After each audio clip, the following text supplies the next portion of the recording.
All right, we're going to talk about the election coming up. And yes, I know that's not exactly news to you, but for most of the normies out there, it will be news. What election? We just elected Trump.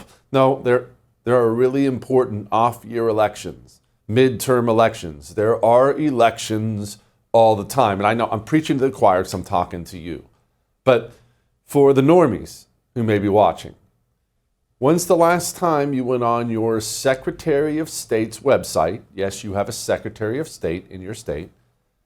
When's the last time you went on his or her website and found out when the next election was in your area? There could be one tomorrow. Could be next weekend. I know this is not news to you, but it is news to too many people that we actually have a lot of different elected offices in this country. It's not just the ones in Washington, D.C. It's not just president. It's not just senator. It's not just the House of Representatives. And my concern, part of the reason we're doing this show tonight, my concern is, you know, there's an old saying, very, very old. There are many different versions of it. But success is very, very difficult to deal with.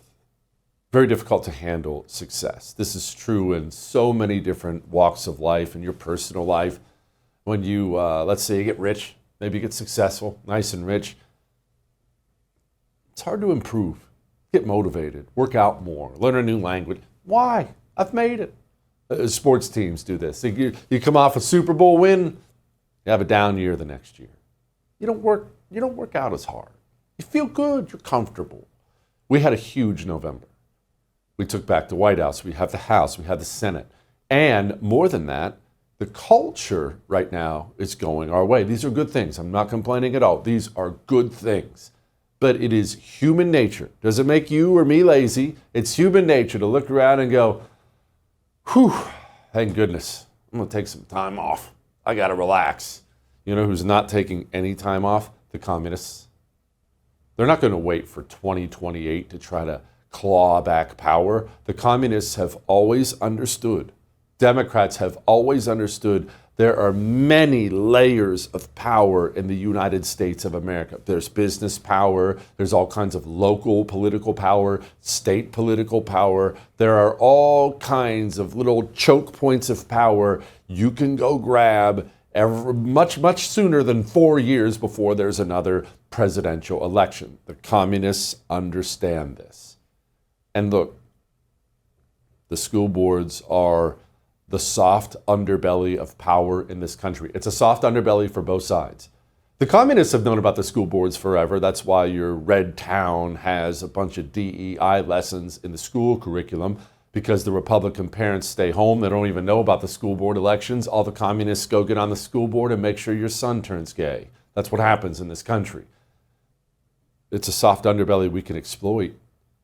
Not many people turn out for these elections. All we have to do is care. If we don't care, people like this run the school board. I'm running for the school board. Oh, those are so cute. Yeah. Yeah. All right. So thank you. I'm sorry. No, that's all right. That's all right. Anyway, I'm a veteran and I'm a former administrative law judge. So just recently retired like 5 years ago. So I have time now to be a school board. I've never been on the school board before, but I'm sure I can handle it. Okay. All right. Do you have anything to do with the Emerge groups? Oh, how do you know about Emerge? Because I ran for state representative in Tracy Valley. Oh, okay. All right. Well, I do. I actually sent Alicia. Okay. Alicia up there. All right. That's all right then. Thank you. This is a nonpartisan race. I realize. Yeah. But you're not interested in... No, I'll vote for the moment. Thank you. Okay. We don't want Emerge candidates in New Mexico. But thank you. Well, we don't want neither either. Did you say because I got it on camera? Good, I'm glad. See you on Facebook.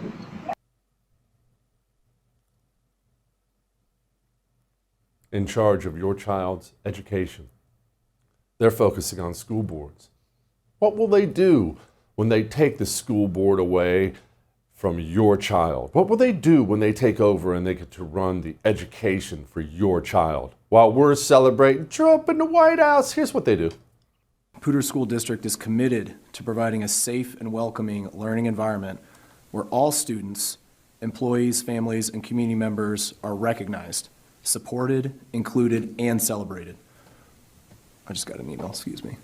Regardless of their gender identity, gender expression, or sexual orientation, and the board strives to ensure that they are seen, accepted, valued, and celebrated for who they fully are. I thought that was important to read. I just want to take a moment to say thank you to everyone who is supporting this LGBTQIA plus History Month. I also want to point out that it's Banned Books Week. And so that's one of the things that you'll see a lot is that the LGBTQIA books that get banned, that's one of the more popular reasons to try and ban a book is because of the LGBTQIA content. And I just thought I just wanted to share with you a little piece of history. So guess which authors are queer? And it's probably some classics that you didn't know. Things that we think of as classic love stories were written by queer authors because they are love stories. So I just want to share that in history today, in the LGBTQI History Month. This is about love. It always has been, always will be. Feel like running for school board? In the very least, you feel like finding out when your next school board election is, maybe texting some friends, have some people over, watch some football on Sunday, bring it up, encourage people to get out there. These people aren't sitting back accepting a loss because the culture is going their way.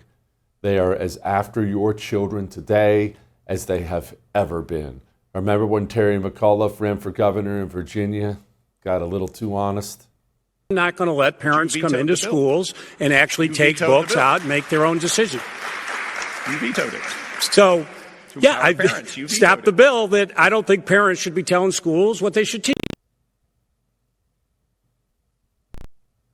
Oops. Hey, credit to Terry McAuliffe. He doesn't think parents should be telling schools what they should teach. These people have not forgotten about the other choke points of power. While we focus on the White House and the border and the Senate and the House and the continuing resolution, there are elections all the time. Shoot, if you're in Virginia, there's a big one coming. I'm wondering why my opponent won't say beyond its abhorrent and disgusting, why she won't say it is not okay and that he must leave the race because Jay Jones advocated the murder, Abigail, the murder of a man, a former speaker, as well as his children who were 2 and 5 years old. You have little girls. What would it take him pulling the trigger? Is that what would do it? And then you would say he needs to get out of the race? Abigail, you have nothing to say? Abigail, what if he said it about your 3 children? Is that when you would say he should get out of the race, Abigail? You're running to be governor. Ms. Earl Sears, I know you're saying that you would not personally say this, but do you think still that there is that place for that kind of rhetoric, the example that we gave, even coming from others? You have 30 seconds. So I'm responsible for my behavior and what I've said. I've just said I wouldn't say that. I would not speak that way. That's coming up in like 5 minutes in Virginia. It's not just Virginia. We forget about New Jersey. There have been trends in New Jersey. New Jersey's been trending our way. We have a chance to keep these demons out of office. Should parents have the right to opt their kids out of LGBTQ-related content in the same way that right now they can be removed from sex ed and health curriculum classes?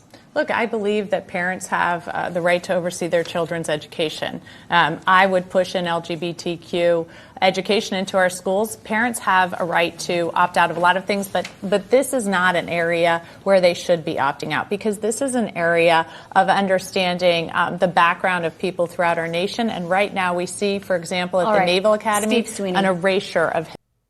No, you don't get to opt out of that. No. We're going to take your child, we're going to park them in a chair, and we're going to teach them they can be gay. They probably are gay.